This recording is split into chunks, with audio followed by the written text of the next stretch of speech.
was born in the Bronx on Valentine Avenue, almost on Valentine's Day. I missed it by one. And this coming February 15th, I'll be 97. I remember in my childhood, I was a very happy child. And wonderful things have happened to me, and the best was getting the parents I got. They were very nice to me, and they were wonderful. And I think I grew up knowing right from wrong, and always wanting to please them. Not to say I didn't get naughty once in a while. I had a sister and a brother, cousins, aunts, uncles. They were all from Philadelphia. Then they moved to New York, and they had me, and I'm the only New Yorker. And my entire life, I was so proud of that. I always said, I'm the only New Yorker. I liked it. I went to school at PS 46, I went to Evander Childs, and then we moved to Long Island. And I went to Richmond Hill High School out there. I graduated, and I went to NYU and worked. The war arrived in 1941, and that was when I had graduated from grammar school. So by 1943, I was thinking it would be a good idea to join the services. So I found out at 20 years old I could go in the Navy if my parents signed the papers. So I went and I had the tests, the mental, the physical. I did all the things, and they said, you're in, but your mom and dad have to sign the paper. So I called them up on the telephone, if you can believe this, and told them what I'd done. They said, I think you better come home, we'll talk about it. I can remember them questioning me, and my dad said to me, Janet, do you really have to do this? And I said, yes.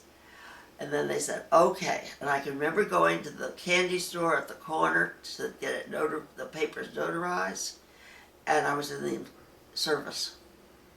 I was one of the first of a group of women inducted into the armed services. It was the first time an opportunity presented itself for me and for other women that I knew for us to do our part for the country in the World War II.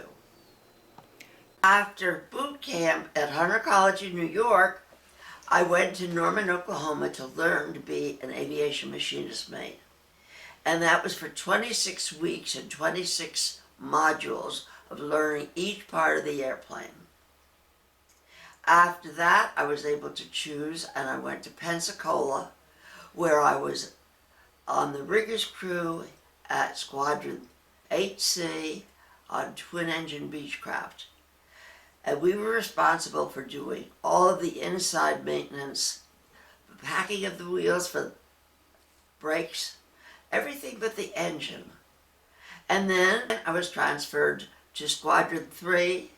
They were single-engine SNJs, two-seaters, and that's where the pilots were taught instruments for night flying and bombing.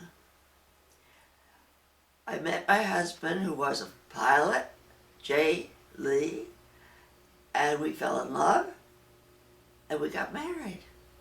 We both continued working. I as my plane captain, and he as a pilot, and I did get pregnant and discharged from the Navy.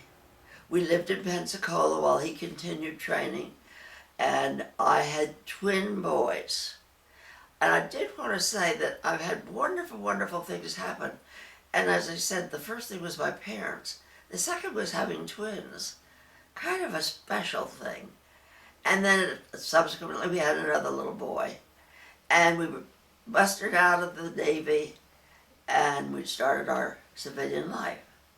Jay was called back for the Korean War, and we traveled to Maine to live. And then he was discharged, and everything settled down. And in 1950, we bought a house in Levittown. That was very exciting.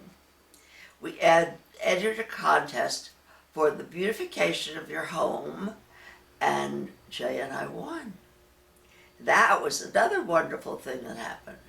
And he had gone to a store one day and signed a chance, and he was the winner. And they didn't make anything like washing machines right after the war. And what did he win but a washing machine?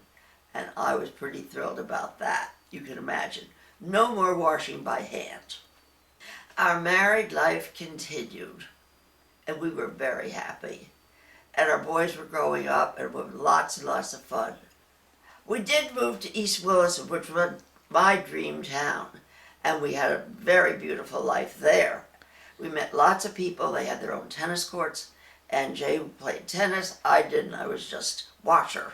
But anyway, he got a beautiful promotion, and eventually we had to leave there because he was made vice president of the Southeast region, stationed in New Orleans. Asked to move the office to Atlanta. So I got to go to Charleston, I got to go to Atlanta. We got to go to the Masters also, and we lived there for a long time. Unfortunately, Jay died after we were there for 2.5 years. I continued to live there for 30 years. Before Jay died, he did some miniature furniture for me. I was very interested in miniatures. After he died, I then continued on and made scale model rooms, many of which I still have. And I loved doing that. In my home today, there are 13 of them. And then when I moved after 30 years back to Connecticut, I brought them with me. After a year of mourning, I got a job. And I was working for a store, and I saw a job that I liked, just not being a salesperson.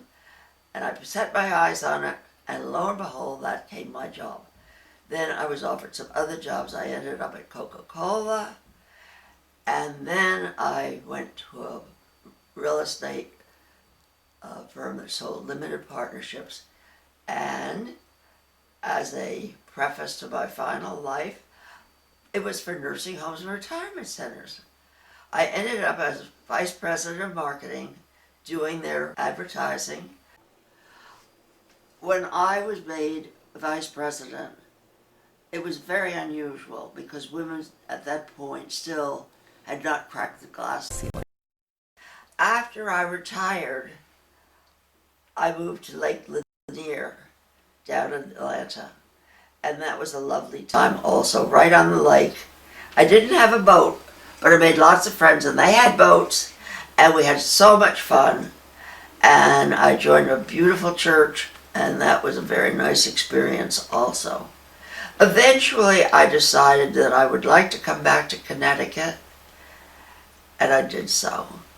David, my youngest son, had moved down to Atlanta, and I had to leave him, but I'd been with him for so many years that I thought it'd be kind of fun to come back and be with my other kids. I did move back, and I moved to Madison, and at that time I saw something in the art paper from Guilford Art Center, and I didn't know what it was, but I knew I wanted to do it, and I did. And that started me on my life as an artist making books, and I've continued on for the next 20 years. Today it's January 15th, 2020, and I can remember when I was a kid thinking about maybe I could live to the year 2000. I figured out that I'd be 77, and here that's 20 years hence. In the 20 years that I've been here, I've taken up art, I've taught art, I've just loved my life because it is so full of people that are wonderful, that also do art with me, that I can teach to, that I've learned from. My life has been exceptionally wonderful. After I retired and moved to the lake, I decided I would give teas. And I charged $10 a person, and I made tea sandwiches and the little scones and the different things that we had. The teas were very delicious. Everybody said so. I thought they were. But anyway, I would show them the rooms, these miniature rooms that I have, and I made up stories. And there were a lot of people who even came back second times. After I moved to Connecticut, then I didn't charge, and I've had many, many teas here at my new home at Essex Meadows. I am finding living in Essex Meadows a charming, wonderful place to be. The people are interesting. We have great discussions at dinner, and if anybody had ever told me at my age that I would be having a social life, I never would have thought so. But indeed I am. It's rich, it's full, it's wonderful. This past year in 2019, I will give you an example. I had a solo art show at the Essex Meadows Art Gallery. I hung 50 pictures. 50 of them sold. I was interviewed for the paper, the Valley Courier, and the Shoreline Papers as Person of the Week. This is heady stuff. I was really thrilled. And then I was asked to do a palette to be put on the trees at the Florence Griswold Museum in a permanent collection that they show every year at Christmas time. I did it. I was asked to do it early because they wanted to do a book because this was the 15th year. That is a big honor to me. Subsequent to that, a Worth company offered to do a scarf using the artwork from some of the cards that the people had sent to Anne as a money-making project for the Look for the Good project. It has grown by monumental proportions. Her program now is in schools where children are learning to be grateful. This is the artwork that I send, and this is on the scarf. When I am doing my art, in many instances, it is to help organizations with being able to sell my art and use it for the good of the thing that they are planning on. I belong to PEO, which is a women's organization. We raise money for scholarships to send girls to school for their further education. And in many instances, I've been able to give them some of my artwork, which consists of maybe making a pocketbook, maybe making books. I love to make books. I love journals. I have a house full of them. And they will be able to sell them and use it for good. Also for Look for the Good project, PEO, church, and it's my pleasure in any way that I am able to do whatever small part to be part of those organizations and help them. Since I moved to Connecticut, I played bridge. As I told you, I took up art with a big A, and I love that. And sharing that with other people. Just recently, 15 days ago, on New Year's Day, we had open house here at Essex Meadows. 6 people volunteered. I was one of them.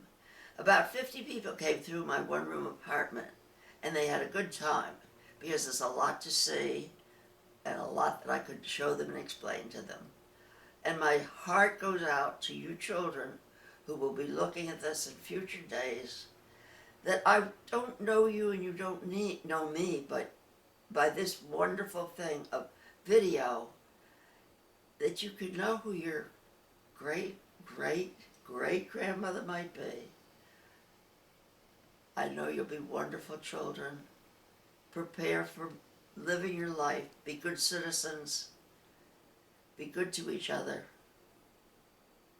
And even though I don't know you and I think about you coming, my heart is with you.